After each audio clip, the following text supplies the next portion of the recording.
In the world of life insurance, there's many different carriers and there's many different products within life insurance that you could purchase. We're going to talk today about what type of insurance is Primerica. And here's why it's important, folks. I want to dig deep into their marketing strategy, which is extraordinary. But the real question is, what they're selling, is it actually helping people in the long run? Stay tuned.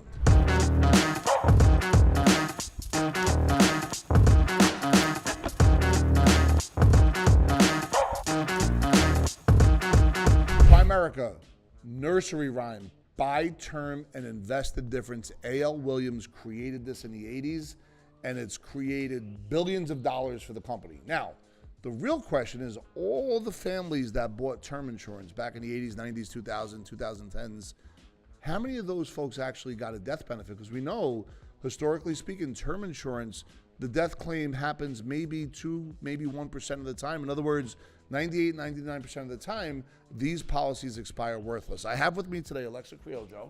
Hello. What's up, Alexa? I'm great. Thanks for having me. Pleasure. She's a member of Epic Financial Strategies. However, she was brought up in the Primerica system. We're not knocking. We're here discussing. And as we work through this, I know that a lot of folks will talk about term insurance and they'll say that it's very inexpensive. They may say, hey, listen, term insurance for a 30-year-old, $100 a month, $1,200 a year, you get $1 million worth of coverage. It's very cheap. I would argue that, well, maybe it's real expensive, because if 99% of the time these things fail and folks got to come back in and buy life insurance, it could be really expensive later on in life. They'll also say if you buy whole life insurance for that same 30-year-old male and it's $10,000 a year or $833 a month, that it's too expensive and term is significantly cheaper. Is this how you were brought up in that system? Was this part of the presentation? 100%. You want to talk about it a little bit? Sure. I started my insurance career and my journey in 2019 with Primerica. That's where I got licensed. And all I was taught is, hey, you got to buy term, invest the difference. That was a solution for every single person. And yes, to your point, it is cheaper, but it brings me to that saying that if the value's there, the price doesn't matter. So I think the real question is it as valuable as they make it seem? Yeah, and listen, I know, because in the world we live in, someone's always being sold something in market. And by the way, this is one of the greatest marketing strategies in the history of financial services. I mean, if you tie this into a 401k, now all of a sudden it's like, okay, buy term and invest that difference. In this case, it would be $8,800 a year into a term policy for that same 30-year-old guy. If you did that for 35 years, I would argue that $8,800 isn't a tax savings. You may not have brought up, they may not have shared that with you, but it's a tax postponement that results in substantial lost opportunity cost. When you sat down with folks, how was that? Was that part of the presentation? Whole life's too expensive, buy term, invest the difference, and did you give them the difference? Did you give them models to put the difference in? Yes. And that's really the whole approach. And I think unfortunately there were so many times that people didn't invest the difference, right? They were just going for the cheapest option and for what was going to work at that particular moment. And unfortunately, if you're in front of someone and you're talking about any sort of planning or any sort of financial decision, it cannot be a short-term mindset. Everything should be long-term. Yeah. And I think for all the advisors out there, Alexa just made a great point that, listen, you're going to sit down and sell somebody term insurance and you're telling them to invest the difference, but how is that being measured? Is it your responsibility to measure it? I mean, I can't say it's on you to measure it, but how do you check in to make sure they're actually investing the difference? Did you know that at that time, the importance of the difference? Or were you just excited and actually you helped the family, they got term insurance? Was there any way that you would follow up on that? Or did you realize that people aren't investing in the difference? I think it was maybe 50-50, right? Okay. There were some people that I did help invest the difference. And I know we'll talk about that a little bit later on what that actually looked like in their Primerica system, because it was very specific. It's not like, you go to a financial planning firm and they have all these options, right? It's kind of a cookie cutter approach. And the ones that didn't, maybe I didn't push hard enough. I didn't sell it. But no, I don't think you're on trial. And for me, I own term insurance inside of my whole life strategy that could be convertible over time. So I understand the importance of a death benefit in the wealth, let's call it the wealth accumulation, your working years, to be able to have your family tap into your future net worth now while they can. Yep. So I get all that, and that's why term is beautiful. I just think that everyone's not educated on it. Any final thoughts on that? Yeah, I actually think there is a place for term, and we're actually going to break that down. So if you want to stay with us, we're going to dig into that a little bit. Yeah, and remember, everything we say, you could always rewind it. There's going to be some good education here, so look out for the free gifts and look out for the education that we're about to give you. So here's the challenges, the downside if you go buy term and invest, the difference. And the downside to me, once again, this is just an opinion, but it does require high level, really observation year in and year out on what's happening with the difference. Because if you go back to the greatest chart in history, which is the S&P 500 since 1980, it says that average somewhere between 12 and 13%. Now, you may get agents to say a mutual fund average this, but let's just talk about the S&P. 12% a year, maybe 13, maybe 12.4 since 1980. But that doesn't include fees. That doesn't include lost opportunity costs on those fees. That doesn't include taxes. And by the way, with Primerica, if you're going to buy one of their mutual funds, they have different share classes, and those fees are even really more expensive than a normal mutual fund or a normal managed account. So you have to understand where the difference is going. And is the difference getting murdered in fees, taxes, and lost opportunity costs? So the challenge with all this is the common term approach given is cookie cutter for everybody rather than customized for specific clients. Now, when you sit down with clients today, how do you understand the difference on how to create these custom strategies, knowing that there's a time and a place in your world where you actually did talk about term and invested difference? What is your logic now going forward? That's a great question. I think when I first started, and I was brand new to the business. I didn't know much, but it seemed that the outcome was always the same. Like no matter what the person said, we always lean towards the same kind of solution. Yes. Today, I don't know if there's been to this point 2 clients that have been exactly the same as far as process. Yeah. Every single person, depending on the age, on, if they're conservative, if they're a little bit more aggressive, if, they have different goals, whether that's retirement, whether that's generational wealth, estate plan, like all those different things are conversations that I now have. But remember, people could be conservative today, but 5 years later, they may not be conservative anymore. 100%. Right? So that's also a part that you have to factor that in. Yeah. And being able to measure all of their products that they have, not just one product. I know we do that here now. Was that like that for you then?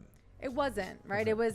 It was this is my scope, and this is the only thing I can really advise you on and will talk about. Yeah. I think, the way we do it here at Epic, not to toot our own horn, but it's, hey, let's talk to all your financial professionals. Yes. Because yes, maybe we are not tax experts, but we should be able to have conversations with someone Agreed. filing your taxes or looking at tax strategies to make sure any recommendation we give is aligned with what they want for you as well. Yep. Because at that point, you are winning as the client. Everyone's working in your benefit. And by the way, I'm not saying this is Primerica, but it's been my experience whenever somebody comes in specific to term, their whole presentation, I'll call it, or marketing strategy is, hey, by the time you get to retirement, you're not going to need the insurance anymore. Yeah. Your house is paid off, the kids are in college, so you don't need it anymore. But I know even some of the cases that we're working on now, we get people well into their 60s that can't wait to buy more insurance. So just beware, folks, when you're out there, if you're going to buy term, no problem there. Make sure you understand, though, that it's going to expire at some point, and there's a level of risk that you're uninsurable later on. And I think that's really the purpose of this video from an education standpoint. Do you want to speak on that at all? Yeah, because term is not bad. I want to be clear about that. But I don't think there's ever a point in time where life insurance, like someone would say no to that. Whether you are building wealth and you don't have a lot of money, but you want to protect your family in case something happens to you, awesome. Or later on in life when you're trying to preserve and protect and properly pass down your wealth, every dollar counts. So for that broad assumption that, hey, you need it now because you don't have a lot of money and later on you're going to have so much money you're not going to need it, that is very inaccurate.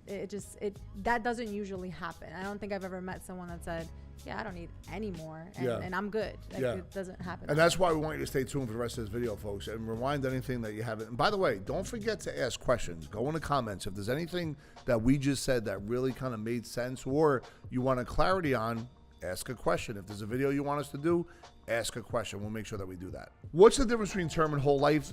insurance, that's the age-old question. And my first question is, why do you have to do one or the other? Why can't you do both? If you're going to bring term into that whole life, make it convertible so it kind of works its way into the whole life.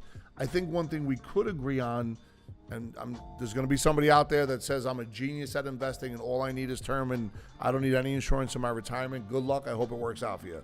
But let me speak to the rest of you guys. Whole life insurance, in my opinion, is a more versatile product. In your working years, if you set it up the right way, you could use it as a bank. In other words, run money through it, leverage it out for other opportunities. We'll get into that in a second. In the longer term, you could access funds income tax free to complement your retirement. Whole life gives you the permission to spend your money in retirement at a much higher rate, not just the interest, but you can spend down the principal without needing to worry about running out of money. And that is a fear for a lot of folks, that they're going to run out of money in retirement. Last but not least, in the long term, it helps you with the transfer of generational wealth. Rockefeller, let me give you a shout out. Waterfall method, let's go. Parker Russo, yes, you're always going to be leaving something to your heirs if you do it the right way. So Alexa, you've been on both sides. Mm-hmm. I'm not saying term and a whole life is much greater than term. I'm not going to say that. But share your thoughts on the difference between term and whole life and what you've seen now. So I think there's a place for both. Okay. And to say that one is good or bad, someone's lying there, because every single product in the market exists and has benefited someone at some point in time. Yes. And I think that is so important to acknowledge. Whole life has been, first of all, around for hundreds of years, right? Yes. It's served so many people. So to have such a strong argument that it's bad is wrong. Yeah. Now, what I learned coming to work with Epic and, kind of learning how we do things here is whole life is such a foundational piece to every single other thing that you'll do financially. Yes. Right? Obviously, with insurance, the earlier the better. You're younger, you're healthier, easier to insure. But listen, for folks that are in their 50s and 60s and saying, what about me? It's not too late. Trust me, we're working on that, because you could overfund it, and there's certain things we could do to really leverage that up. 100%. Yes. Now, from a foundational standpoint, it's let's diversify your cash. Let's build this up, like you said, overfunding. That's really the key. And the reason why people think whole life is quote unquote bad is maybe they're not viewing it as a way to supercharge their savings and to complement investments, but it can really do that. Or simply educated the right way. Yeah, 100%. It comes down to education, at least in my opinion. I think about, we have a client that we're working on, we'll never give a name, has an IUL that has a $10 million death benefit that he had no idea, he's 67, in 3 years it's going to be worth $4 million. So it comes down to full education. Understand that this guy actually needs even more than 10 million. That's how wealthy he is. Thank God he's healthy, but the point is he didn't understand that. And this is where it comes down, what I say about education on each and every product, because it has its proper place. And that's why it's important that you make sure your right hand speaks to your left hand. Your insurance agent is on the same page as your accountant, as your fiduciary, because if that happens, you're going to put yourself in a good place. So you may be saying to yourself, should I buy term insurance? Am I buying whole life insurance? What am I doing? Rob, what are you actually saying? And this is education, so I'm saying that you should consider it all. But how does it sit and fit with your core values? And when you're buying it now, is it going to help you later on, no matter what you do? And Alexa, let me ask you this. Who should be considering to buy term insurance? Well, term insurance works for some, but it may not be what they're advertising. So it's probably not the best fit for generational wealth building, at least not for every single person. The term insurance strategy, if it's just that one approach, often assumes that the client may not be able to grasp the idea of becoming your own bank. So it may be a good strategy for someone anywhere middle to low income. And for me, it's like, okay, if you are not making a lot of money, but you have 4 kids and you're the sole, income producer in your family, yes, you need insurance. Yeah. I don't care if it's $20 a month, $30 a month, $100 a month. Absolutely. Cover yourself because it's important. But if it's being advertised as, hey, this is a wealth building strategy, I say, okay, but an insurance policy is only as valuable as it is when it's active, and if it's active when you need it. And by the way, let's talk about the people that watch our channel. They're entrepreneurs anyway. Yep. Even if right now they're in the middle or lower income, they're seeking to learn more. So if you're in the stage of where you're creating your side hustle, or if you're creating other opportunities, but the finances haven't happened yet, term is necessary for your family's protection. Because remember, if your house burns down, you're going to get full replacement value. Your wife and kids, or your husband and kids, deserve the full replacement value of your future income. Yep. And that's why you should consider term. All right, folks, there it is. You got a lot of really good information. Alexa, thank you so much for being part of this. Thanks so much. I know you have a journey here that could really help a lot of these folks. And remember, if you want to be able to get your own, let's call it free checkup under the hood on your insurance side. If you have any questions, go ahead, click the link below. Don't forget to like, share, and subscribe. And remember, when you sit down with one of the Epic coaches, they're not here to sell you anything. They're going to give you an education. There's no obligation. Thank you for checking out the channel. Please, if you want us to do more videos, let us know. And definitely click so you can get that appointment so you can learn more about how to and what to buy when it comes to your money time freedom.